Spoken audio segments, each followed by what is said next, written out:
Muy buenas noches. Qué bueno ver este local lleno. Muchas gracias por esa música tan bonita, tan hermosa. Es un gozo ver a la juventud involucrada en los servicios de la iglesia. Yo veo aquí a un amigo que no veo hace rato, José Yorca. Es la única persona que yo he bautizado en España. Allá en Barcelona. Fue una gran experiencia y tienes la misma linda sonrisa que siempre tienes. Estoy tan contento de verte. También al pastor Moliner. Puedo decir que el hermano Yorca es un hijo en la fe. Gloria a Dios, tiene un gran testimonio. Me alegra mucho verte. Claro, a todos también.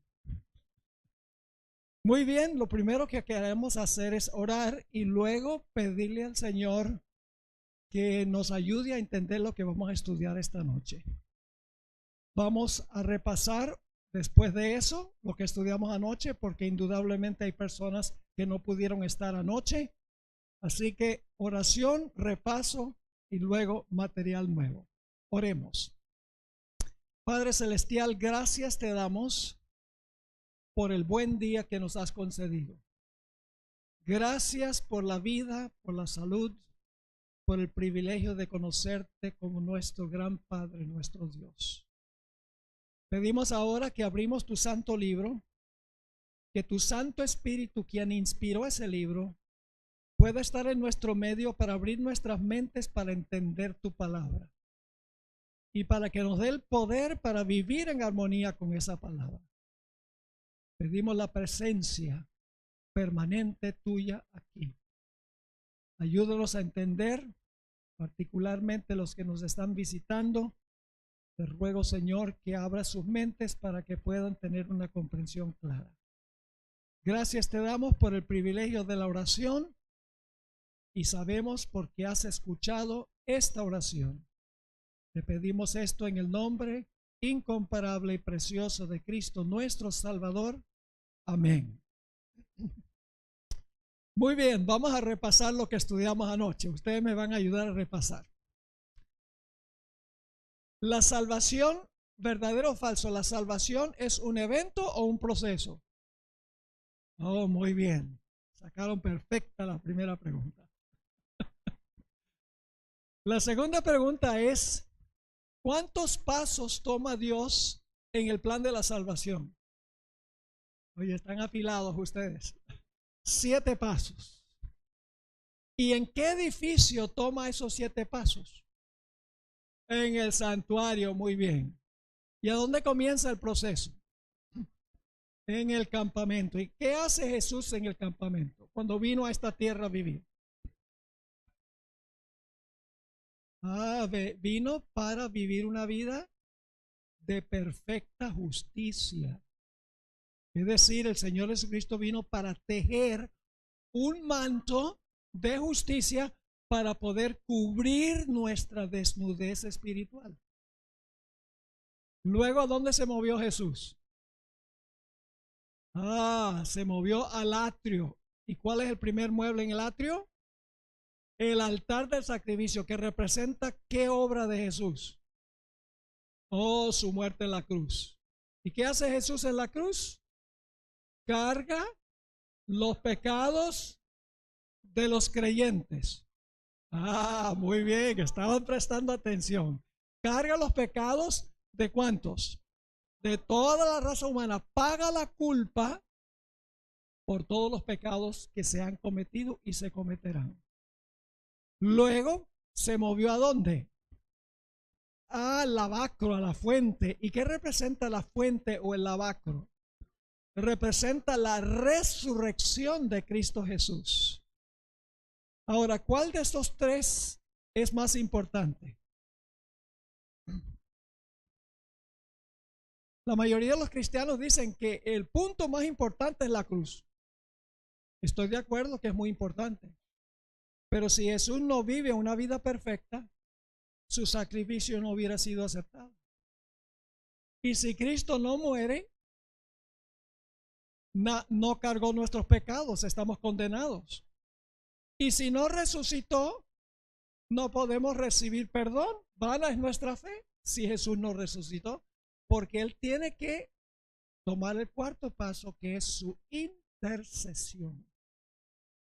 Ven entonces que la salvación es un proceso, no es un evento donde Cristo murió en la cruz el año 31 a las 3 de la tarde, murió y ahí se acabó el asunto.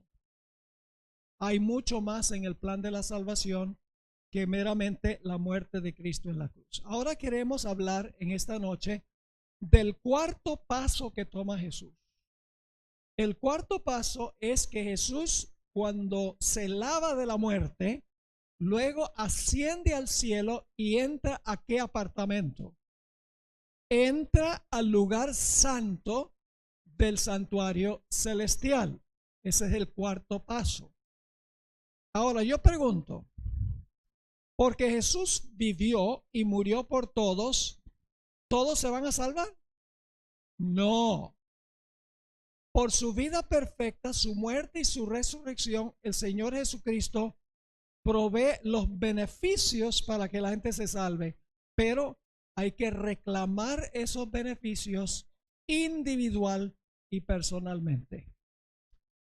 Anoche leímos Juan 3:16, pero solo leí la primera parte, porque de tal manera amó Dios al mundo, y paramos allí. La segunda parte del versículo es supremamente importante. Vamos a leer el Evangelio según San Juan, el capítulo 3 y los versículos 14 al 16. Juan 3, 14 al 16. Dice aquí: y como Moisés levantó la serpiente en el desierto, así es necesario que el Hijo del Hombre sea levantado. Está hablando de su crucifixión. Ahora escuchen bien. Para que todo aquel que en él cree no se pierda. Yo pregunto, ¿creer es algo individual? ¿Algo personal? Sí, sí. Así que dice, para que todo aquel que en él cree no se pierda, mas tenga vida eterna. Porque de tal manera amó Dios al mundo, incluye a todos lo que Jesús hizo, pero ahora escuchen, que ha dado a su Hijo unigénito, y luego repite, para que todo aquel que en él cree no se pierda, mas tenga vida eterna. Es necesario que la persona, que el individuo crea en Jesús. No es suficiente que Jesús haya vivido una vida perfecta, muerto por el pecado y resucitado. Eso hay que reclamarlo personal e individualmente. Y eso es lo que hace Jesús, vamos a encontrar en el santuario. Es decir, Jesús, por su vida perfecta, su muerte y su resurrección, compró el regalo de la salvación. Él pagó para comprar el regalo de la salvación. Pero yo pregunto, ¿puede una persona rechazar un regalo? Claro que sí. Si el pecador rechaza el regalo que compró Jesús, no se puede salvar. Es decir, el que compra el regalo es el que paga el regalo. El receptor no paga. El receptor sencillamente recibe lo que pagó la otra persona. Ahora, quiero ilustrar esto para que podamos entenderlo mejor con la ilustración de un banco. Quiero que se imaginen a un magnate multicuatrillonario. Tiene todos los recursos que uno se puede imaginar. Y él mira a la raza humana y dice, esa pobre gente está endeudada hasta la coronilla. Tengo una lástima para con ellos, porque viven deprimidos, de noche no pueden dormir porque tienen tantas deudas. Así que yo voy a tener compasión con ellos. Yo voy a establecer en el banco un fondo suficiente para pagar todas las deudas de todos los que están endeudados. Voy a depositar suficiente dinero en el banco para que paguen la hipoteca, las tarjetas de crédito, los préstamos para educación, las tarjetas de almacenes, y la cuota del carro. Voy a depositar en el banco suficiente capital para pagar todas esas deudas. Pero ¿de qué vale que él haga ese depósito en el banco suficiente para cancelar todas las deudas de todos los seres humanos si nadie sabe que la provisión está allí? Así que el dueño del banco ahora usa todos los medios para anunciar que él ha depositado suficiente capital para pagar todas las deudas de todos los seres humanos. Por palabra de boca, por televisión, por radio, por internet, por teléfono, por la prensa, por Facebook, Twitter, WhatsApp, Zoom, etcétera. Él anuncia que hay un fondo en el banco suficiente para pagar todas las deudas de los seres humanos. No hay razón para quedar endeudado. Pero ahora escuchen, hay una condición para que la persona se beneficie de ese fondo. Y es que en primer lugar, la persona tiene que haberse arrepentido de endeudarse tanto. Tiene que estar dispuesto de confesar que hizo mal al endeudarse. Y debe confiar que la promesa del que hizo el depósito en el fondo va a cumplir con lo que él prometió. Y la persona tiene que venir al banco para sacar el capital. ¿Están entendiendo esto? Hay que venir arrepentido, confesando que hizo mal, confiando que el que prometió va a cumplir su promesa. Y entonces lo que hace el dueño del banco es que el dueño del banco cancela la deuda de la persona.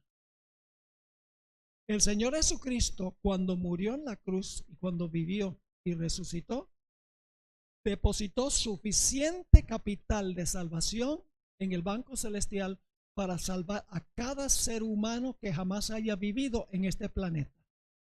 El fondo está allí, la provisión está allí, pero el pecador tiene que reclamar la provisión personal e individualmente. Tiene que venir al dueño del banco. En este caso es Cristo Jesús el que hace el depósito. Quiero leer una cita que encontramos en la matutina Hijos e Hijas de Dios, página 24. A mí no se me ocurrió esta ilustración del banco. Aparece en los escritos del Espíritu de Profecía. Escuchen cómo funciona. Cristo se ha comprometido a ser nuestro sustituto y garante. Y no pasa por alto a nadie. Hay un fondo inagotable. ¿Qué significa la palabra inagotable? Hay suficiente y suficiente y suficiente. Hay un fondo inagotable de obediencia perfecta que proviene de su obediencia. ¿Cuál es el fondo? El fondo es la obediencia de Jesús. Es un fondo inagotable. Sigue diciendo la cita. En el cielo, los méritos de Jesús, su abnegación y su sacrificio propio se atesoran como incienso que se ofrece juntamente con las oraciones de su pueblo. Cuando las oraciones sinceras y humildes de los pecadores ascienden al trono de Dios, Cristo mezcla con ellas las fragantes gracias, las sinceras y humildes de los pecadores ascienden al trono de Dios. Cristo mezcla con ellas los méritos de su propia vida de perfecta obediencia.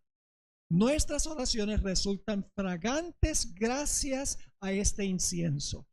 Cristo se ha comprometido a interceder en nuestro favor y el Padre siempre oye al Hijo. Qué tremenda cita. Por su vida perfecta y por su muerte en la cruz, Jesús depositó, por así decirlo, suficiente capital en el banco del cielo, un fondo inagotable que nosotros podemos reclamar individualmente para nosotros. ¿Y qué hace Jesús en el cielo? Bueno, vamos a leer algunos versículos que nos dice qué hace Jesús en el cielo ahora en el cuarto paso de su plan de salvación. Primera de Juan 2, 1 y 2. Primera de Juan 2 y 1 y 2. Esto lo leímos anoche. Hijitos míos, estas cosas os escribo para que no pequéis. Y si alguno hubiere pecado, ¿qué tenemos? Abogado tenemos para con el Padre, a Jesucristo el justo. ¿Qué es un abogado? Una persona que defiende a alguien que ha sido acusado. ¿Qué fue a hacer Jesús en el cuarto paso? Fue allá para ser nuestro abogado. Y es un abogado justo. ¿Por qué es importante esto cuando dice que Jesucristo es justo? Les voy a dramatizar. Cuando un pecador se arrepiente, confiesa su pecado y confía en Jesús y ora al Señor, le dice: Señor, pequé, soy reo de muerte, pero Señor, tú has prometido que si yo vengo a ti arrepentido, confesando mi pecado, con fe de que tú vas a cumplir tu promesa, que tú vas a perdonar mi pecado, te creo. En ese momento Jesús hace algo. El Señor Jesucristo se presenta ante el Padre y le dice al Padre: Padre, Juan, usemos un nombre, Juan ha venido confesando su pecado, arrepentido, reclamando el fondo que yo gané cuando estuve en la tierra. Padre, por favor, perdónalo. Y en ese momento Jesucristo el justo toma su justicia y lo pone a la cuenta de Juan, y su deuda queda cancelada. Eso es lo que hace Jesús en el cielo. Está recibiendo clientes, está recibiendo las oraciones de individuos que vienen a Él con arrepentimiento, con confesión y con fe. En ese momento Dios nos mira como si nunca hubiéramos pecado, porque la justicia de Cristo está en lugar de nuestra injusticia y de nuestros pecados. Es decir, Jesús es el abogado que intercede por nosotros. Ahora yo pregunto, ¿intercede Jesús por todos los seres humanos? No. Jesús no intercede por todos los seres humanos. Vamos a leer Hebreos 7:25. Hebreos 7 y el versículo 25. Fíjense lo que dice la Biblia. A veces tenemos estas tradiciones. Decimos: sí, Jesús intercede por todos los seres humanos. No, Él no intercede por todos los seres humanos en el lugar santo. Dice aquí en Hebreos 7:25, por lo cual puede también salvar perpetuamente a los que por Él se acercan a Dios. ¿Están entendiendo esto? A los que por Él se acercan a Dios. Y luego sigue diciendo: viviendo siempre para interceder por ellos. ¿Quiénes son los ellos? Los que se acercan por medio de Él a Dios. Los que reclaman el capital. Los que vienen arrepentidos, confesando sus pecados, confiando en la justicia de Cristo. Entonces el justo Cristo Jesús toma el capital y lo pone a nuestras cuentas. El capital que Él ganó por su vida, su muerte y su resurrección. Ese es el fondo inagotable. Hay suficientes recursos para salvar a todo ser humano. Noten Romanos 8 y el versículo 33 y 34. Romanos 8, 33 y 34. Aquí dice: ¿quién acusará a los escogidos de Dios? Dios es el que justifica. La palabra justifica es una palabra teológica, sencillamente significa perdona. Ustedes encuentran la palabra justificar, significa perdonar, es un sinónimo. En unos momentos voy a leer una cita que comprueba eso. ¿Quién acusará a los escogidos de Dios? Dios es el que justifica. ¿Quién es el que condenará?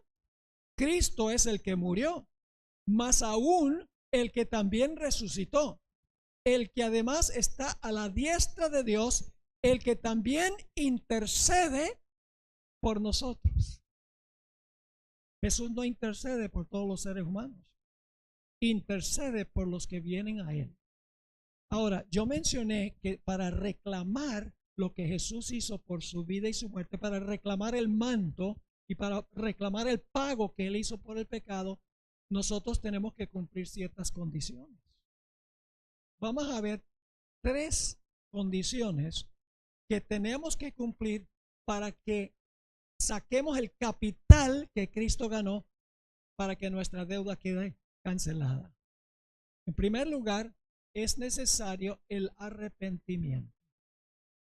Vamos a Hechos 2:38. Vamos a leer muchos versículos esta noche sobre este punto que estamos estudiando, el cuarto paso. Hechos 2:38. El contexto es que el apóstol Pedro ha predicado un sermón, el sermón en el día del Pentecostés, y hay como 3,000 personas allí. Y a ellos, cuando Pedro termina su sermón, dicen, bueno, entonces, ¿qué tenemos que hacer? El versículo 38 dice, Pedro les dijo, ¿cuál es la siguiente palabra? Arrepentíos y ¿qué? Y bautícese cada uno de vosotros en el nombre de Jesús para perdón de los pecados. ¿Cuándo es que recibimos perdón de los pecados? Cuando nos arrepentimos y nos bautizamos, porque en el bautismo enterramos los pecados en las aguas bautismales. Así que aquí dice claramente que recibimos perdón cuando nos arrepentimos y venimos a Jesús. Y luego dice, y recibiréis el don del Espíritu Santo. Como cuando Jesús se bautizó, recibió el Espíritu. De la misma manera, cuando una persona se arrepiente, tiene fe en Jesús, sus pecados son sepultados en las aguas. Noten Hechos 5:31. Hechos 5 y el versículo 31. Fíjense que los pecados no fueron perdonados en la cruz. ¿Cuándo son perdonados los pecados? Dice, arrepentíos y bautícese cada uno para perdón de pecados. Yo pregunto, ¿eso es individual? Ese asunto de arrepentirse. Sí, porque dice, arrepentíos y bautícese cada uno. Es cuando el individuo reclama lo que Jesús hizo, la provisión que hizo, el regalo que compró. Es la recepción del regalo que él compró. Noten Hechos 5:31, hablando de la exaltación de Jesús al cielo. A este Dios ha exaltado con su diestra por príncipe y salvador para dar a Israel. Esto está pasando 50 días después de la resurrección de Jesús. ¿Los pecados fueron perdonados en la cruz? No, porque pienso lo que dice. Dice, a este Dios ha exaltado con su diestra por príncipe y salvador para dar a Israel arrepentimiento y perdón de pecados. ¿A qué fue Jesús al cielo? A dar arrepentimiento y perdón de pecados. Saben que el arrepentimiento no es algo que me sale a mí. El arrepentimiento es algo que nos da Dios. Porque nosotros como pecadores no queremos arrepentirnos. Pero cuando el Espíritu Santo obra en nuestra vida, el Espíritu Santo nos lleva al arrepentimiento. La Biblia dice, la bondad de Dios nos lleva al arrepentimiento. Ustedes conocen ese texto de Juan, primera de Juan, el capítulo 1 y el versículo 9. No solamente es necesario el arrepentimiento, que significa tristeza por el pecado. No es como no son lágrimas de cocodrilo, donde queremos escapar la muerte y decimos, bueno, entonces voy a confesar, voy a arrepentirme para que no sea condenado. No. Noten 1 Juan 1:9. Si confesamos nuestros pecados, ¿esa es una obra individual? Si confesamos nuestros pecados, Él es fiel y justo ¿para qué? Para perdonar nuestros pecados y limpiarnos de toda maldad. Así que no solo hay que arrepentirse y bautizarse, sino que hay que ¿qué? Confesar los pecados. Y cuando los confesamos, dice que nos perdona. Saca del capital y lo pone a nuestra cuenta. Ustedes también probablemente muchos conocen Proverbios 28:13. El que encubre sus pecados no prosperará, mas el que los confiesa y se aparta alcanzará misericordia. Yo pregunto, ¿esa es una obra individual, apartarse del pecado? Sí, es una obra individual el confesar el pecado. ¿Cómo no? Cuando nosotros nos arrepentimos y confesamos el pecado y venimos a Jesús en el cielo, nuestro intercesor, nuestro abogado, el Señor Jesucristo saca del fondo inagotable, lo pone a nuestra cuenta y Dios nos mira como si nunca hubiéramos pecado, porque nos ve en Jesús, no en nosotros. Eso es lo que se llama justificación en la Biblia. Pero no es suficiente solo arrepentirse y confesar los pecados. También tenemos que creer o confiar en Jesús. Noten otra vez lo que dice en el Evangelio según San Juan. El capítulo 3 dice, como Moisés levantó la serpiente en el desierto, así es necesario que el Hijo del Hombre sea levantado, para que todo aquel que en él cree no se pierda, mas tenga vida eterna. Porque de tal manera amó Dios al mundo, que ha dado a su Hijo unigénito, para que todo aquel que en él cree no se pierda, mas tenga vida eterna. Ahora, entiendan bien que la palabra creer, nosotros a veces pensamos que creer significa algo que sucede en la cabeza. El diablo cree y tiembla, dice en el libro de Santiago, el capítulo 2, el diablo cree. ¿Ustedes creen que el diablo cree que Cristo murió? ¿Cree que Cristo resucitó? ¿Cree que Jesús va a volver de nuevo? Oh, el diablo cree. Pero ¿qué clase de creencia es? Una creencia intelectual, algo que él sabe. Pero creer en Jesús significa confiar en él. La palabra fe no es algo que sucede en el cerebro, es algo que tiene que ver con nuestras acciones. Es confiar en Jesús, que cuando Jesús dice, si tú vienes a mí arrepentido y confesando tu pecado, yo te aseguro que voy a sacar del fondo y te voy a perdonar los pecados. Cuando venimos a Jesús y confiamos que Él va a cumplir su palabra, el Señor Jesucristo nos perdona. Noten Hechos 10:43. Hechos 10 y el versículo 43 nos dice este texto que debemos creer o confiar en Jesús.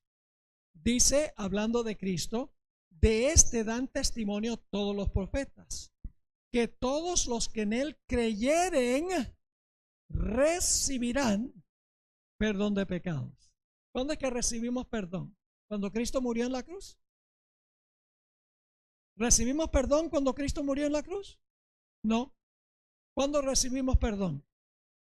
Cuando creemos en Él. Cuando nos arrepentimos y confesamos nuestro pecado.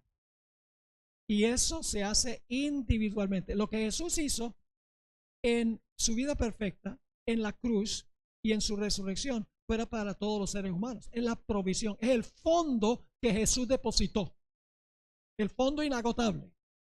Hay suficiente para que cada persona reclame ese fondo. Yo pregunto, si una persona no viene y reclama ese fondo de salvación, ¿qué va a pasar con esa persona? Se va a perder. Aunque la provisión está, si la persona no viene a Jesús arrepentido, confesando su pecado, creyendo en Jesús, tomando el paso del bautismo, la provisión está allí, el fondo está allí, pero solo nos beneficiamos del fondo cuando nosotros personalmente venimos y lo reclamamos. Y eso es lo que hace Jesús en el lugar santo. Está recibiendo clientes, intercediendo por aquellos que se allegan a Él. El Espíritu Profecía tiene dos citas espectaculares donde ella demuestra que ella entendió perfectamente este punto. Dice la primera cita en el libro Fe y Obras, página 110, es la justicia de Cristo lo que hace que el pecador penitente, ¿qué clase de pecador? ¿Qué significa una penitente? No significa que vamos a hacer penitencia subiendo como hacen en Colombia el Cerro Monserrate de rodillas. No. Penitente significa arrepentido, triste por haber pecado. es la justicia de Cristo lo que hace que el pecador penitente sea aceptable ante Dios y lo que obra su justificación. ¿Qué es lo que obra nuestra justificación, nuestro perdón? La justicia de Cristo. Lo que hace que el pecador penitente sea perdonado. Sigue diciendo, no importa cuán pecaminosa haya sido su vida, si cree en Jesús como su Salvador personal, está parado delante de Dios con las vestiduras inmaculadas de la justicia imputada de Cristo. Y esa palabra imputada es una palabra muy teológica. ¿Sabe lo que significa? Sencillamente significa acreditada. El Señor Jesucristo toma su justicia y la pone a nuestra cuenta. Y como ahora Dios nos mira a la luz de la justicia de Cristo, nos mira como si nunca hubiéramos pecado, porque estamos en Cristo. ¿Entiende lo que Jesús está haciendo cuando ascendió al cielo? Está aplicando los beneficios que Él ganó por su obra terrenal. La otra cita está en la matutina, La fe por la cual vivo, página 109. La gracia de Cristo justifica, recuerdan que justifica significa perdona. La gracia de Cristo justifica o perdona gratuitamente al pecador sin mérito o reclamo de su parte, porque Él fue el que pagó, el que fue el que tejió el manto. Yo no tengo nada que ofrecer. Sigue diciendo, la justificación, ahora va a definir lo que es justificación. La justificación es el perdón pleno y completo del pecado. Cuando Dios nos justifica, recibimos el perdón completo del pecado. Eso es justificación. Sigue diciendo, el mismo instante en que el pecador acepta a Cristo por la fe, recibe el perdón. Entonces, ¿cuándo es que Jesús perdona? Cuando murió en la cruz, perdonó a todo el mundo. No, eso no es bíblico. Jesús en la cruz hizo provisión para perdonar. Su vida perfecta hizo provisión para la justificación. Pero solo cuando nosotros venimos a Él en el lugar santo, reclamándolo como nuestro abogado, como nuestro intercesor, viniendo arrepentido, confesando el pecado, teniendo fe en Él, en ese momento Él toma su justicia y nos la pone a nuestra cuenta y ya no estamos endeudados. Qué buena noticia es esa. Sigue diciendo, se le imputa. Esa palabra imputar significa que se le acredita, se le pone a su cuenta. Se le imputa la justicia de Cristo y no debe dudar ya en cuanto a la gracia perdonadora de Dios. Qué lindo. ¿Recuerdan la historia del hijo pródigo?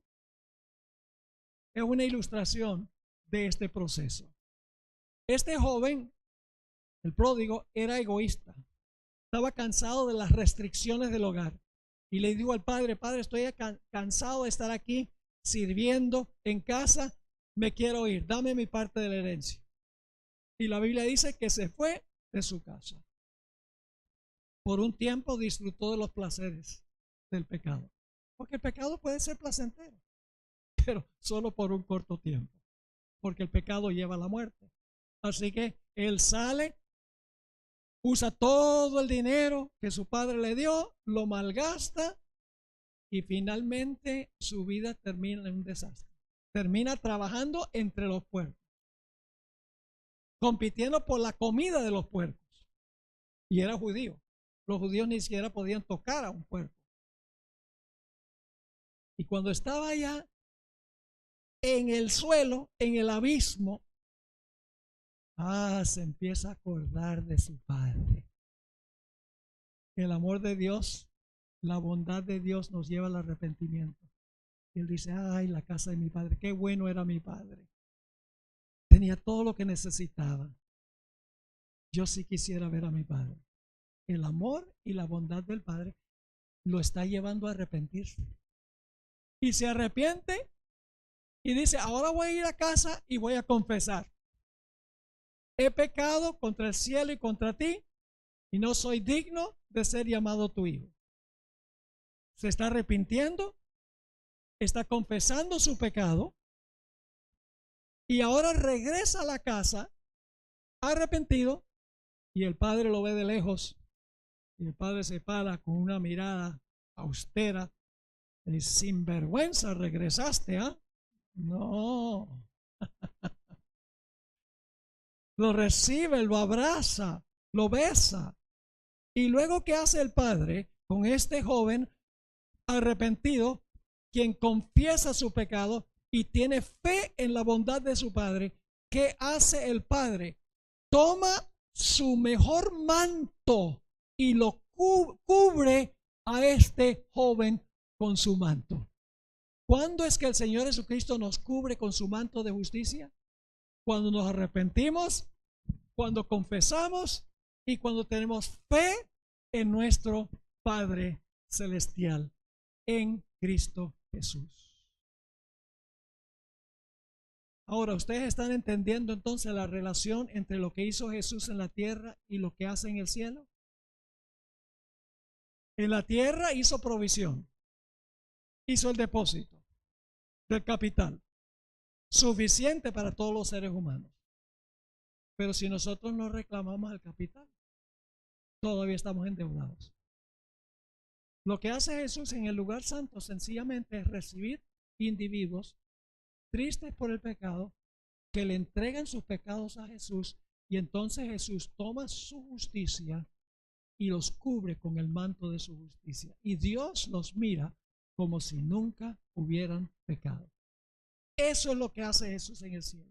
Es nuestro intercesor, nuestro mediador, nuestro abogado. Una obra individual aplica a personas lo que él ganó por su ministerio terrenal. Ahora, en la década de los 50, en la iglesia adventista, se levantó un erudito cuyo nombre no voy a mencionar. Y él dijo: la obra de salvación de Cristo se completó en la cruz. Eso es lo que enseñaba. Cuando Cristo dijo, consumado es, o se terminó, ahí concluyó la salvación. Jesús terminó el plan de salvación allí. Quiero leerles una cita muy significativa que encontramos en el Conflicto de los Siglos, página 479. Conflicto de los Siglos, página 479. Escuchen esto.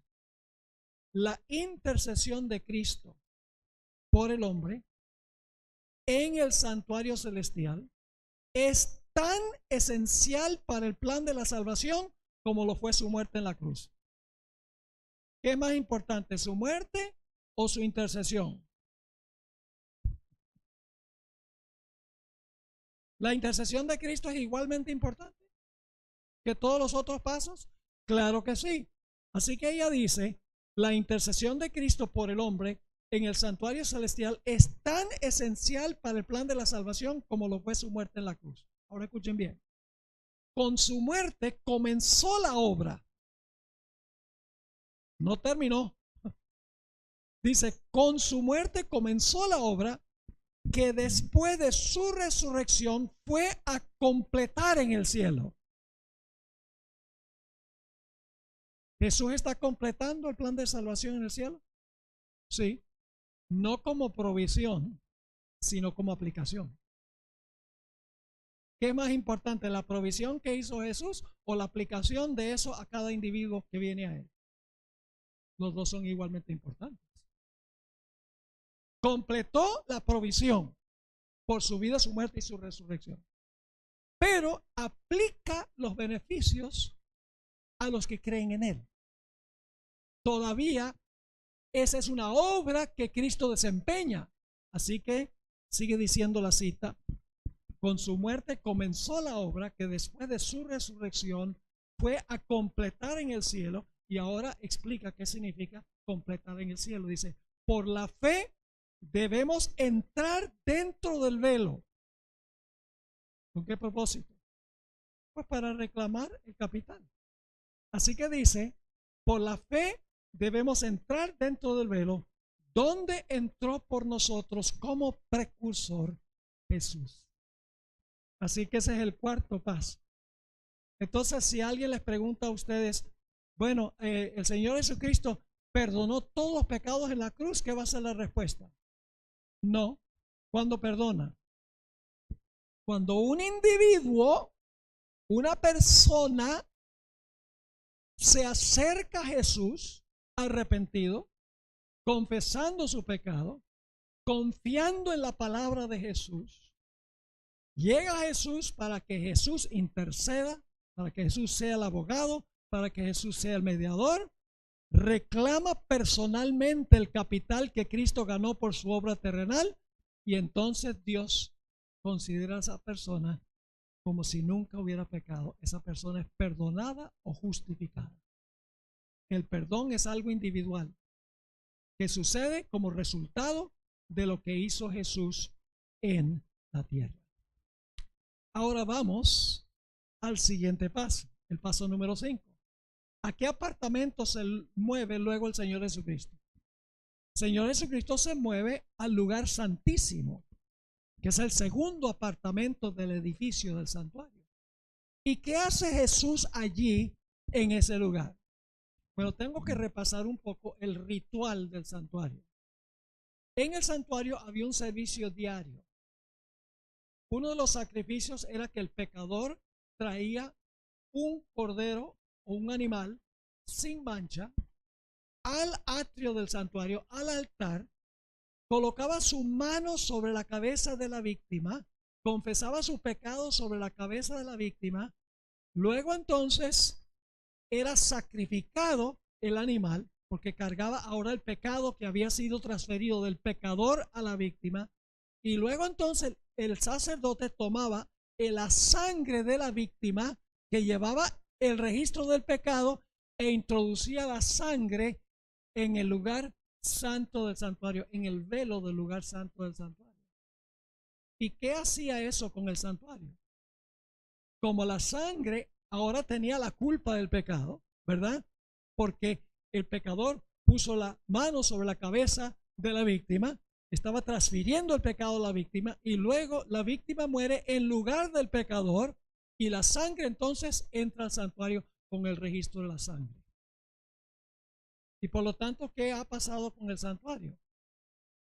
El santuario se contaminó. El pecador se puede ir contento a su casa, ¿sí o no? Puede regresar a la casa saltando de alegría, porque él ha sido limpiado de su pecado. Pero ahora, ¿dónde está el problema? El santuario está contaminado. Por lo tanto, yo pregunto, ¿tiene que llegar un momento en que el santuario será purificado? ¿O es que Dios va a dejar todo ese registro de pecado en el santuario por la eternidad? No, el santuario tiene que purificarse. En el lugar santísimo, el Señor Jesucristo empieza la obra de purificar el santuario de los pecados que entraron allí. Daniel 8:14, una profecía central para la iglesia adventista. No voy a entrar en la cronología porque vamos a estudiar en el tema de mañana en la noche. Vamos a estudiar la cronología de esto cuando terminan los 2300 días. Dice allí hasta 3200 tardes y mañanas, y el santuario será purificado. Y eso comienza en 1844. El 22 de octubre de 1844 comienza Jesús el proceso de purificar el santuario. Y cuando se cierra la puerta de la gracia, termina la purificación del santuario. Ahora, quiero leer también Hebreos 9, 22 y 23. Yo pregunto, ¿cómo puede haber en el cielo contaminación? Si es un lugar súper perfecto, súper limpio, ¿cómo es que en el santuario celestial puede haber un registro contaminante de pecado? La gente dice entonces, no, los pecados no entran al santuario celestial porque no hay nada contaminado en el cielo. Permítame explicar esto de otra forma para que puedan entender. ¿El Señor Jesucristo alguna vez pecó? No. ¿Era absolutamente santo? Sí. ¿Limpio? Sí. Pero yo pregunto, ¿se le puso el pecado encima? Entonces, si un ser absolutamente perfecto se le puede poner el pecado y contaminar al que es perfecto, entonces también se puede contaminar un lugar perfecto en el cielo. El punto clave, hermanos y hermanas, es que el pecado no le pertenecía a Jesús. Se le imputó, se le atribuyó, pero no era de él. Igualmente, los pecados que entran al santuario no son del santuario.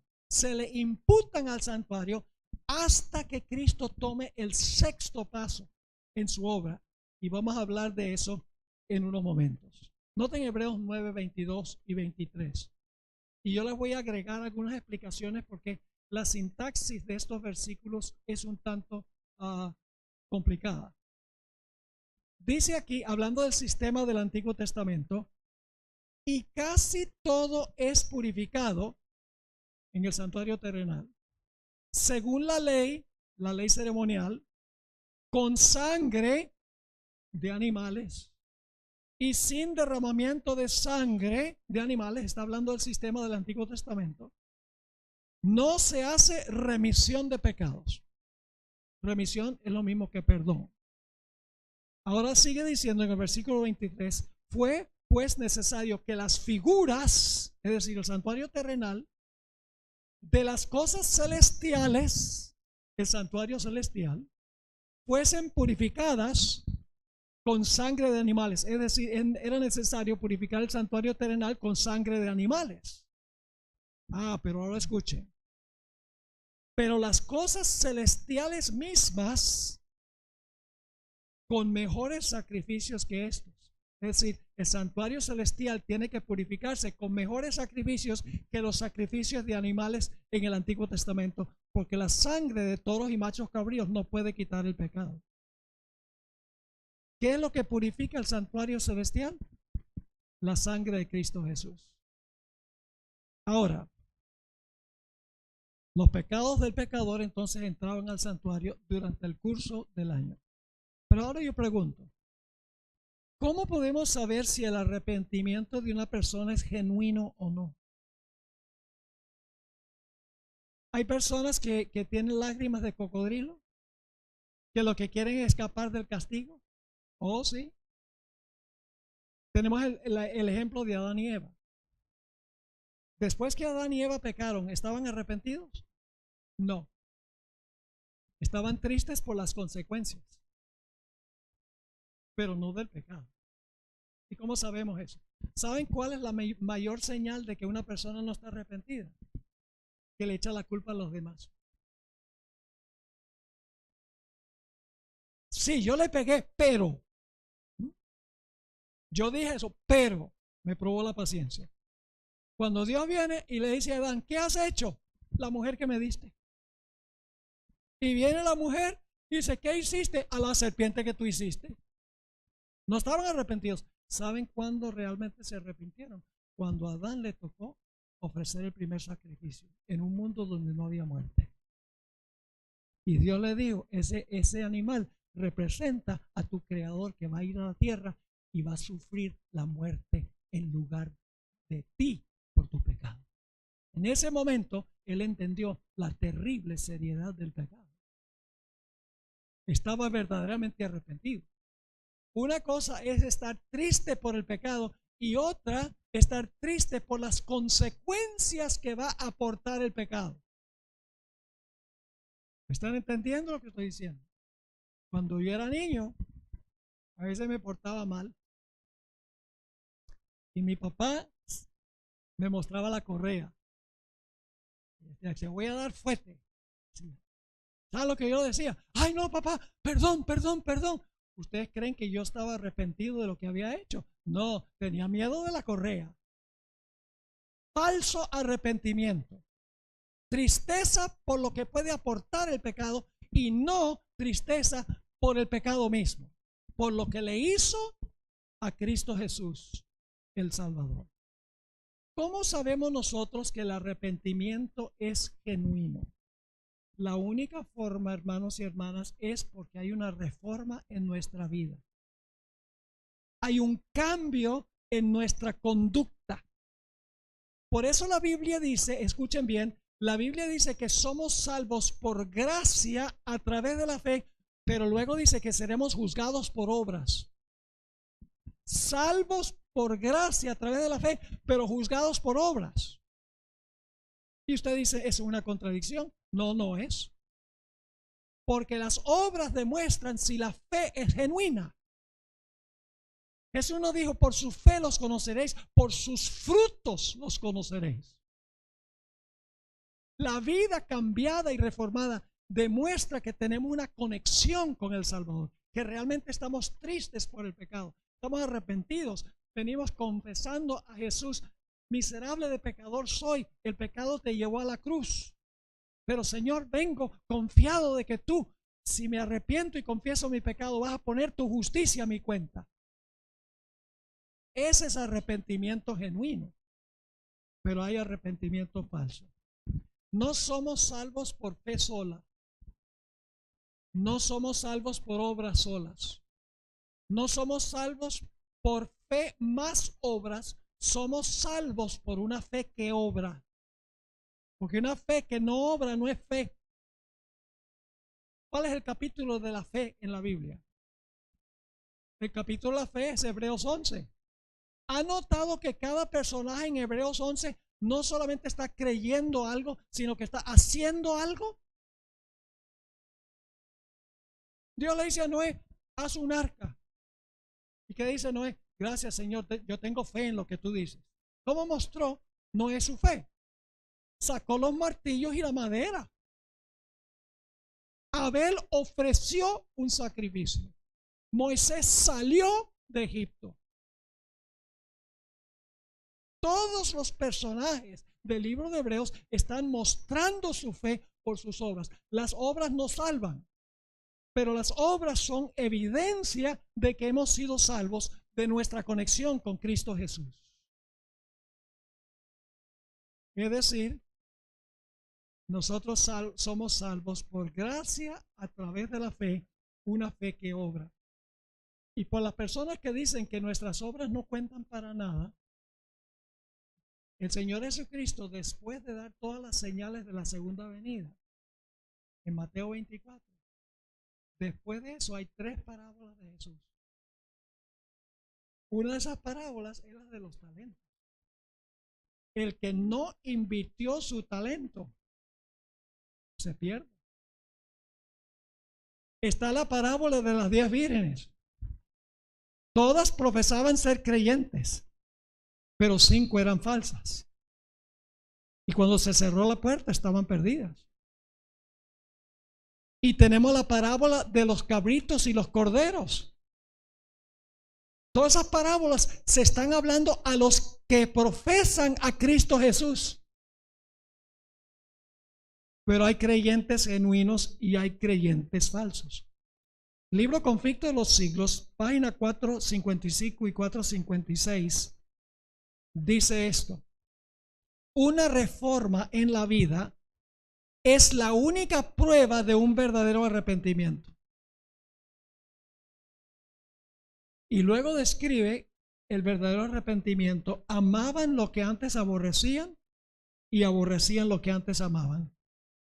Los orgullosos y tercos se volvían mansos y humildes de corazón.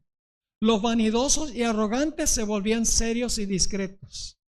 Los profanos se volvían piadosos, los borrachos sobrios y los corrompidos puros. Las vanas costumbres del mundo eran puestas a un lado. Los cristianos no buscaban el adorno exterior del rizado de los cabellos, el ataviarse con joyas de oro o de la compostura de los vestidos. Está citando al apóstol Pablo, sino el oculto del corazón, que consiste en la incorrupción de un espíritu manso y tranquilo, que es la hermosura en la presencia de Dios. ¿Qué es lo que hace Jesús en el cielo, en el lugar santísimo, en su quinto paso? Es muy sencillo. En el juicio, Él va a examinar el caso de cada persona que profesó su nombre, para revelar a los seres celestiales si el arrepentimiento fue genuino o no. Ese es el propósito del juicio. Y solamente juzga a los que profesan haber creído en Jesús. Los impíos, esos casos no son examinados en el lugar santísimo antes de la segunda venida de Jesús. Solamente los que profesaron a Jesús se van a examinar sus obras para ver si su fe fue genuina o no. Encontramos aquí en el libro Palabras de Vida del Gran Maestro una explicación. Mientras los hombres moran todavía en la tierra, se verifica la obra del juicio investigador en los atrios del cielo. Delante de Dios pasa el registro de la vida de todos sus profesos seguidores. ¿Cuáles nombres surgen? Todos sus profesos seguidores. Todos son examinados según lo registrado en los libros del cielo y según sus hechos queda para siempre fijado el destino de cada uno. ¿Son importantes los hechos? ¿O solamente es suficiente creer en la cabeza? Los hechos comprueban si la persona realmente está conectada con Jesús. Ahora algunos dicen, pastor, pero ¿por qué Dios va a examinar los casos de todos los que profesaron el nombre de Jesús? ¿Acaso Dios ya no sabía si son genuinos o no? ¿Ustedes creen que Dios sabe quién es un creyente genuino y quién es uno falso? Claro que lo sabe. Entonces, ¿para qué un juicio? Porque el juicio no es para Él. El juicio es para bien de los seres celestiales. Para que ellos puedan ver que Dios ha sido perfectamente justo en tratar cada caso en el juicio. ¿Qué pensarían ustedes de un juez que viene un acusado delante del juez y no hay una investigación del caso, no se presenta evidencia ni nada, y dice el juez, te condeno a cadena perpetua? Y los que están viendo, perdón, si no se hizo una investigación o un juicio. Yo no necesito ningún juicio porque yo sé todo. ¿Qué pensaría la gente de un juez así? ¿Quién sabe si está diciendo la verdad? Así que para Dios, Él hace el juicio para convencer a los seres celestiales, a los ángeles y los habitantes de otros mundos que Él obró correctamente en cada caso que se examinó en el juicio. Yo pregunto, ¿en la iglesia hay trigo y cizaña? ¿Hay que separar el trigo de la cizaña? Sí, ¿y quién hace la separación? Nosotros no podemos. ¿Quién hace? En el día final, en el juicio, Dios separa el trigo de la cizaña. ¿En la iglesia hay peces buenos y peces malos? Ahora, no estoy diciendo que ustedes son peces. Los peces representan a los que reciben a Jesús. Seguid en pos de mí y yo os haré pescadores de hombres. Los peces representan seres humanos. Ahora, ¿qué representa el barco a donde se ponen los peces antes de llevarlos a la playa? El barco representa la iglesia. Yo pregunto, la red del evangelio, la predicación del evangelio, solamente reúne en la red pececitos buenos. Cuando yo vivía en Venezuela, mis padres nos íbamos de vacación a una isla, la isla de Margarita, en el estado Nueva Esparta. Los venezolanos saben de qué estoy hablando. Hoy es un desastre, pero en ese tiempo era una isla pristina, hermosa. Y una de las cosas que nos gustaba estando allí era ir a una playa que se llama el Tirano y ver entrar a los pescadores como a las 3:30, 4 de la mañana. Estaban entrando con sus redes y en esa red había toda clase de animales marinos. Había cazones, que son unos tiburones chiquitos. Había un pez feo así como parecía un renacuajo, una cabeza bien grandota y un cuerpo bien delgadito, así todo marrón, que si yo no lo tomaba con cuidado sacaba unas púas y lo pullaba a uno. Estrellas de mar estaban allí. Y los pescadores metían todos los animales marinos en el barco. Llegaban a la playa y tenían 2 canastas. Varios estaban haciéndolo. Una canasta para los peces buenos y otra canasta para los peces que iban a botar. Hubo que hacer una separación. A la iglesia entran toda clase de peces, verdaderos creyentes y falsos creyentes. Por eso Dios hace un juicio para revelar quiénes fueron genuinos y quiénes no, porque una profesión no es suficiente. Yo pregunto, ¿en la iglesia hay vírgenes sabias y vírgenes fatuas? Oh, todas tienen lámparas que representan la Biblia. Todas profesan estar esperando la llegada del esposo, pero hay 5 que son falsos creyentes. Por eso hay que hacer un juicio en el lugar santísimo. Hay que sacar los pecados del santuario de los que realmente reclamaron a través del arrepentimiento, la confesión y la fe. Todos esos pecados los saca Jesús del santuario. Yo pregunto, ¿hay cristianos que dicen Señor, Señor? No echamos demonios en tu nombre, no hicimos milagros en tu nombre, no profetizamos en tu nombre. Tienen que ser cristianos porque lo están haciendo en el nombre de Jesús. ¿Y qué dice Jesús? Nunca os conocí. Apartados de mí, obradores de maldad. Hay personas que tienen apariencia de piedad, pero no tienen piedad. La Biblia dice sí. Tienen apariencia de piedad, según de Timoteo 3:5, pero no tienen el poder de la piedad. Yo pregunto, aún en el clero, ¿hay aquellos que se disfrazan como ministros de justicia? Oh, ya. Hay individuos que se disfrazan, son lobos y se disfrazan de ovejas. Todo esto está en la Biblia, lo que yo les estoy mencionando ahora. Por eso hay que hacer el juicio para mostrar quién fue un creyente genuino. Los pecados de quién pueden ser purificados del santuario. ¿Están entendiendo esto? Eso es lo que Jesús ha estado haciendo desde 1844. Comenzó con los que primero vivieron. Es decir, hubiera comenzado con Adán y luego con Eva y así sucesivamente todas las generaciones, y termina con los que van a estar vivos cuando el Señor Jesucristo regrese en poder y gloria. Es cosa seria eso, estar vivo cuando Jesús venga. ¿Están entendiendo esto o no? Es decir, se va a demostrar quiénes fueron genuinos recipientes de los beneficios que ganó Jesús con su vida, su muerte y su resurrección. Esta es buena teología adventista del séptimo día. Ahora yo pregunto, ¿es posible que Dios haya perdonado a alguien y luego le revoque el perdón? ¿O es que cuando Dios perdona, la perdona es para siempre? No. Y ustedes dicen, ¿la Biblia entonces enseña que Dios puede perdonar a alguien y entonces puede revocar el perdón? Sí. Si el arrepentimiento no fue genuino. Por eso es el juicio. ¿Recuerdan la historia de los 2 deudores? Había un individuo que debía 10,000 talentos.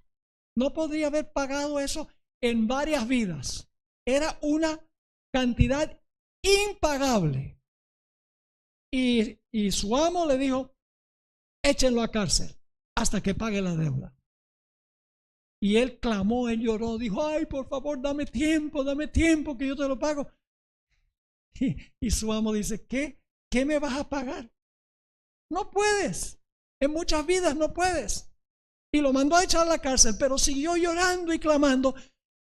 Y por misericordia, el amo le dijo, mira, porque has clamado a mí y estás arrepentido, tu deuda queda perdonada. Te puedes ir. ¿Verdad? Sí. Yo me encargo de cancelar esa deuda. ¡Wow! El individuo sale saltando en una pata,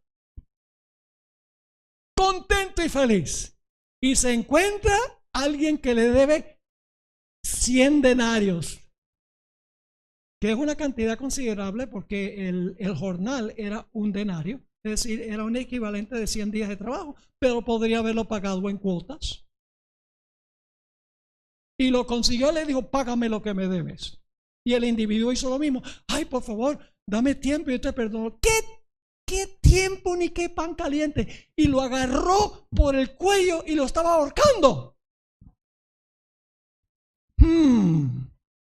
Los siervos del amo, que representan los ángeles que registran nuestras acciones para ver si somos creyentes genuinos, fueron y le contaron al amo: ¿sabe lo que hizo ese sinvergüenza? Que tú perdonaste una deuda que nunca podía pagar. Consiguió uno que le debía una deuda pequeña y lo estaba ahorcando para que le pagara inmediatamente. Y el amo dijo: tráiganme ese sinvergüenza para acá. Ese es el juicio. Y le dice: ¿yo acaso no te perdoné una deuda que tú no podías pagar? Como Cristo paga una deuda que nosotros no podemos pagar. Indudablemente con una sonrisa así, dice: sí, muchas gracias, aunque el texto no lo dice. Y entonces el amo le dice: ¿no deberías haber tú perdonado a uno que tenía una deuda que sí se podía pagar? Perdona nuestras deudas así como nosotros perdonamos a nuestros deudores, dijo Jesús. Y dice que lo mandó a echar a la cárcel hasta que pagara la deuda. ¿Le revocó el perdón? Le revocó el perdón porque era un falso creyente. Él no estaba arrepentido de estar endeudado, estaba arrepentido de que iba a parar en la cárcel. Hay muchos cristianos así. No, yo no quiero ir al infierno, así que me voy a portar bien. Hay cristianos en la iglesia que parecen ejemplares, que cuando su nombre aparezca en el juicio se va a demostrar que fueron hipócritas. Pero solo Dios puede leer el corazón. Y en el juicio Dios va a sacar todas las cosas a la luz y va a demostrar quién metió los pecados a través del arrepentimiento, la confesión y la fe en Jesús genuinamente. Todos esos pecados que entraron al santuario ahora van a ser tomados y van a ser sacados del santuario. Y esto nos va a llevar al sexto paso, pero permítame mencionar primero este punto. Les doy una ilustración. Yo trabajé en la Asociación de New Jersey, al este de los Estados Unidos, por 6 años. Era director de conquistadores y director de jóvenes y coordinador de la obra de habla no inglesa, porque había iglesias de varios diferentes idiomas. Y eso queda más o menos, si uno maneja en carro, como 1 hora y media, 2 horas hasta la ciudad de Nueva York. Yo nunca manejaba el carro en Nueva York, porque en primer lugar el tráfico es terrible, el costo para cruzar el puente o el túnel es alto, y luego para estacionarse puede uno gastar $40 o $50 para estacionarse allí. Así que lo que yo hacía era tomar el tren. Y la forma como funcionaba el tren era que uno iba y compraba la boleta y entraba al tren, no había nadie en la entrada para pedirle a uno la boleta que uno compró. Uno entraba y se sentaba en el tren. Empieza a rodar el tren y entonces uno ve de la parte de adelante del vagón que ahora viene un individuo que está pidiendo los boletos. Ahora, ¿creen ustedes? Yo compraba siempre boletos. ¿Creen ustedes que yo dije: ay, qué susto, va a pedir la boleta? No. ¿Tenía yo confianza? Sí. ¿Por qué? Porque había comprado la boleta. ¿Tenemos que tenerle miedo al juicio? No, si tenemos la boleta. Si hemos reclamado genuinamente la sangre de Cristo, no tenemos ningún problema con que Él examine nuestra vida. Y hay un último ejemplo. ¿Recuerdan en una parábola en Mateo, el capítulo 22, donde se celebró la boda de un personaje que representa a Jesús, quien se casa con su pueblo, y se metió allí un individuo que no tenía el manto? ¿Qué representa el manto? La justicia de Cristo, que reclamamos individual y personalmente. No tenía el manto. Y sale el rey a mirar a todos los huéspedes y le dice a ese que no tiene manto: oye, ¿cómo entraste tú aquí sin el manto? Yo pregunto, ¿esto está sucediendo después de la segunda venida? ¿Será que Cristo va a llevar a algunos al cielo y cuando están ahí en el cielo dice: ¿y cómo entraste tú aquí? No, eso está hablando del juicio investigador. Se investiga el manto de la persona para ver si está cubierto de la justicia de Cristo Jesús. Es decir, eso es un retrato del juicio investigador. No es un retrato de algo que sucede después de la segunda venida de Jesús. Vamos al sexto paso. Sexto paso es cuando Jesús toma todos los pecados del santuario, que él ha demostrado que las personas que confesaron esos pecados recibieron perdón, y va a tomar todos ese registro de pecados y los va a sacar del santuario, va a purificar el santuario de todo ese registro de pecados y va a ir a la entrada del santuario, a la puerta del tabernáculo de reunión. Ahora, ¿qué representa el atrio? El atrio representa la tierra. En el cielo el templo no tiene atrio, porque el atrio representa la obra terrenal de Jesús. Fue en la tierra que Jesús vivió su vida perfecta. Fue en la tierra que Jesús murió. Fue en la tierra que Jesús resucitó. Es decir, ahí en la entrada del tabernáculo va a estar un macho cabrío Azazel, que simboliza a Satanás. Vamos a leer Levítico 16:7. Dice: después tomará los dos machos cabríos, porque uno era para el Señor y el otro era para Azazel. El macho cabrío para el Señor se sacrificaba, pero el otro macho cabrío no. Así que dice: después tomará los dos machos cabríos y los presentará delante de Jehová a la puerta del tabernáculo de reunión. ¿Dónde va a estar Satanás cuando todos esos pecados que se sacan del santuario, de los que fueron genuinos, dónde se van a colocar? Se van a colocar sobre la cabeza de Azazel, símbolo de Satanás, porque Satanás es el originador, el instigador y el perpetuador del pecado. Él es culpable de la existencia del pecado. Y la responsabilidad es colocada sobre la cabeza del macho cabrío Azazel. Vamos a leer Levítico 16:20 al 22, a donde está la ceremonia del Antiguo Testamento que representa lo que va a suceder al final de la historia. Dice aquí: cuando hubiere acabado de expiar el santuario y el tabernáculo de reunión y el altar, es decir, una vez que el santuario ha sido purificado o limpiado, hará traer el macho cabrío vivo. Para este tiempo ya se ha sacrificado el macho cabrío del Señor, que representa la muerte de Cristo Jesús. Su sangre es la que purifica el santuario, porque se demuestra que los creyentes genuinos reclamaron su sangre, recibieron los beneficios de su sangre. Así que dice: hará traer el macho cabrío vivo. Y ahora escuchen: y pondrá a Aarón sus dos manos.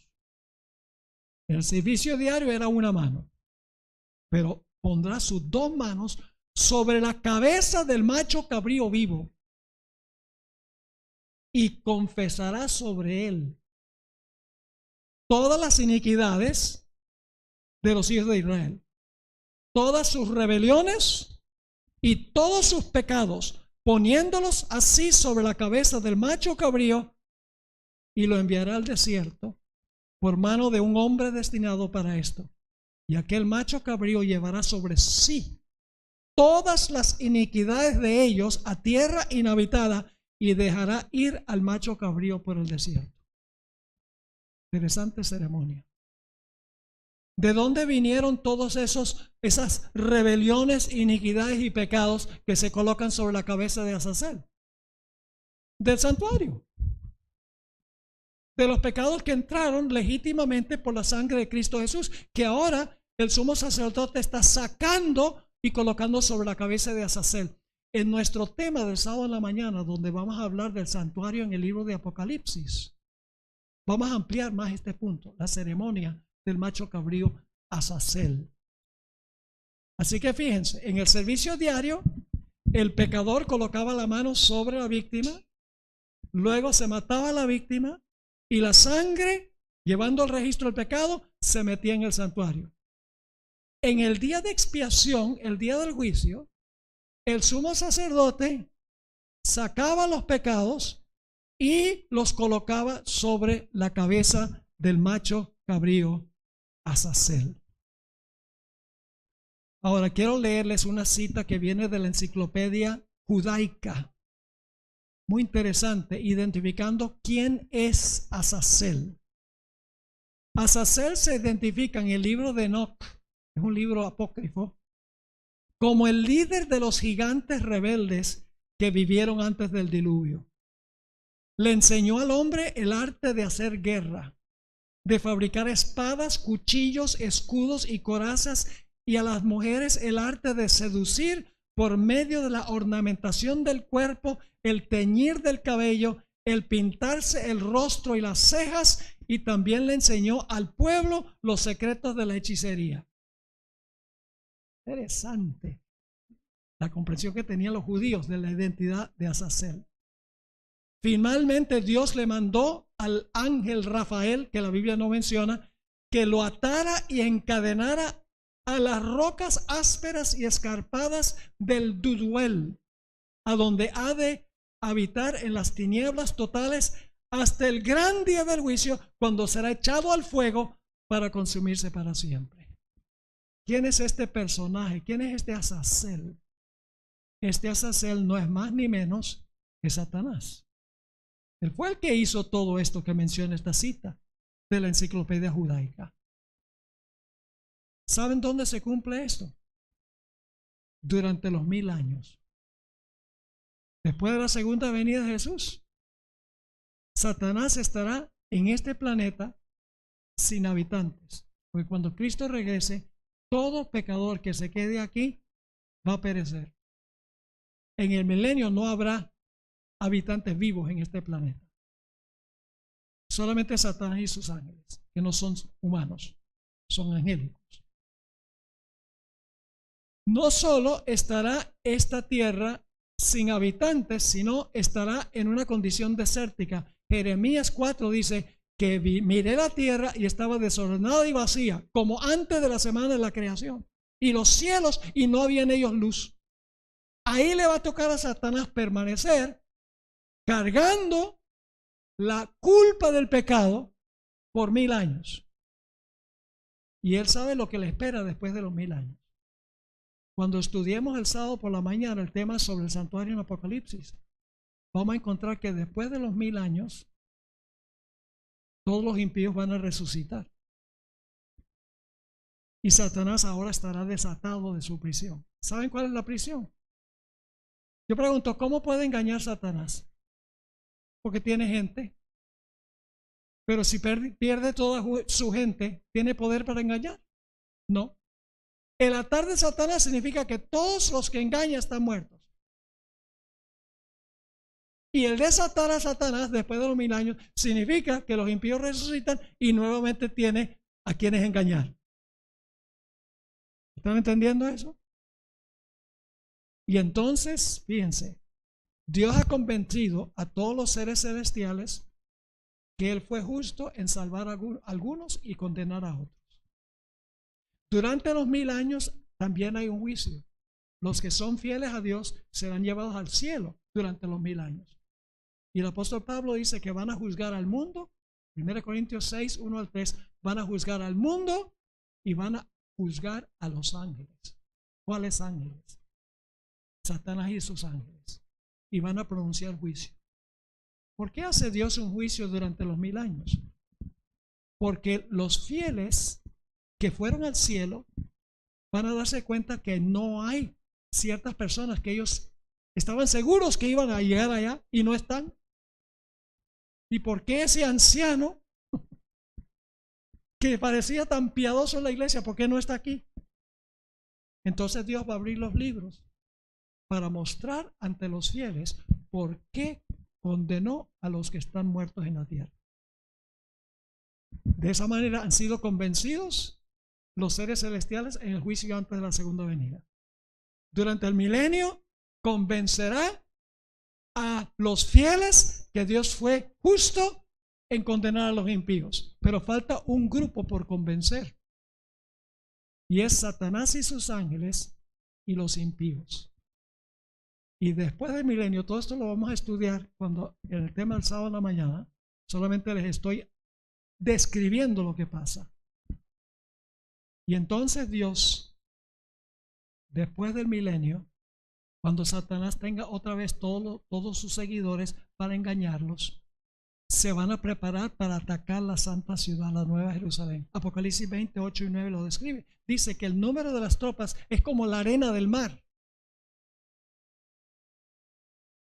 ¿Cuánto es la arena del mar? El Espíritu de Profecía dice que el número es mayor a todos los ejércitos que pelearon en todas las guerras, en toda la historia del planeta Tierra. Tremendo. Y cuando están a punto de atacar la ciudad,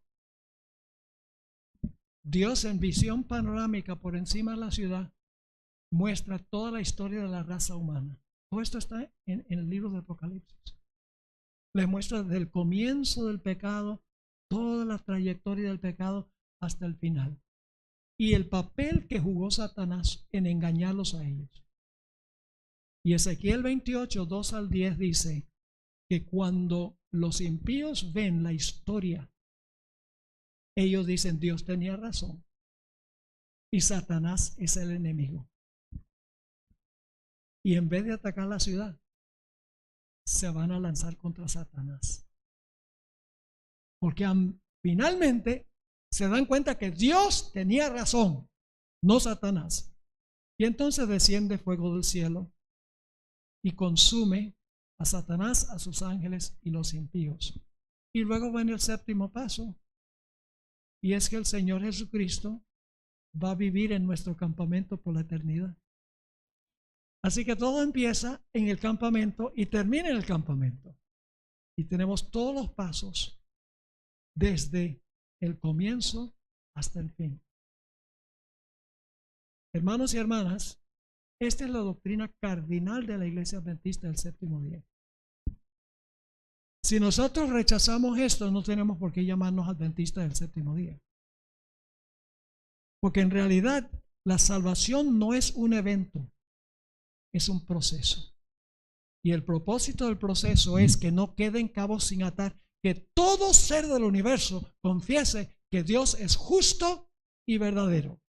Solamente en ese momento puede Dios destruir el pecado y los pecadores, y el mal no se levantará otra vez después que el pueblo de Dios ha visto todo lo que causó el pecado. Estos pasos son la vacunación del universo. No se levantará el pecado por segunda vez. Termino leyendo Apocalipsis 21, 2 al 4. Y yo, Juan, vi la santa ciudad, la nueva Jerusalén, descender del cielo de Dios, dispuesta como una esposa ataviada para su marido. Y oí una gran voz del cielo que decía: he aquí el tabernáculo de Dios con los hombres. El tabernáculo de Dios es Jesús.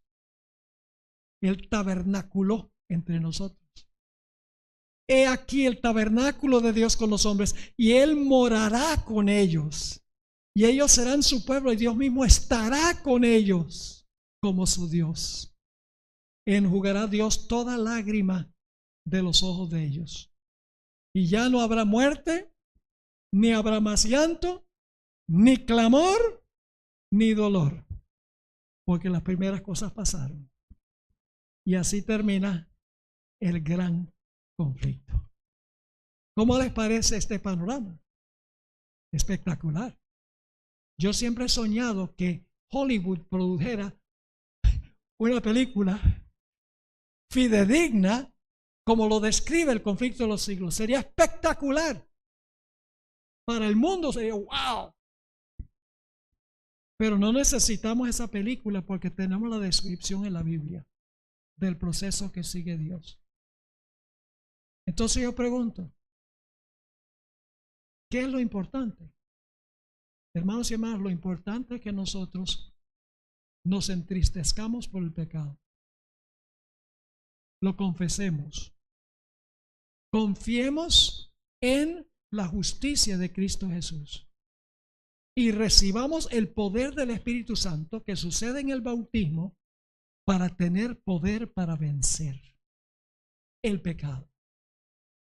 ¿Usted conoce ese texto que dice, casi todo lo puedo en Cristo que me fortalece? Gracias, gracias. No dice casi todo lo puedo, dice todo lo puedo en Cristo que me fortalece. Dios no solamente quiere dar perdón, sino que quiere dar poder para vencer el mal cuando venimos a Jesús. Padre, gracias te damos por esta perspectiva tan espectacular que tú creaste para resolver de una vez por todas el problema del pecado, para que no se levante más nunca, porque ¿quién va a querer experimentar con el pecado después de ver lo que ha causado? Padre, queremos estar allí cuando tú vengas a habitar en nuestro campamento. Te ruego, Señor, que si hay alguien aquí en esta noche que no ha hecho una entrega total y completa de su vida a Jesús, que tu Santo Espíritu les hable a sus conciencias y tome la decisión de hacer una entrega sin reservas a Jesús y que reciba el poder para vencer el pecado. Te damos gracias, Señor, por tu palabra, una guía segura en un mundo que anda tan enredado y confundido. Pedimos que nos prepares un lugar, porque queremos habitar contigo por la eternidad y con tu querido Hijo Cristo Jesús. Te pedimos estas cosas y te agradecemos y glorificamos por ellas en el precioso nombre, que es sobre todo nombre, el nombre de Jesús. Amén. Amén.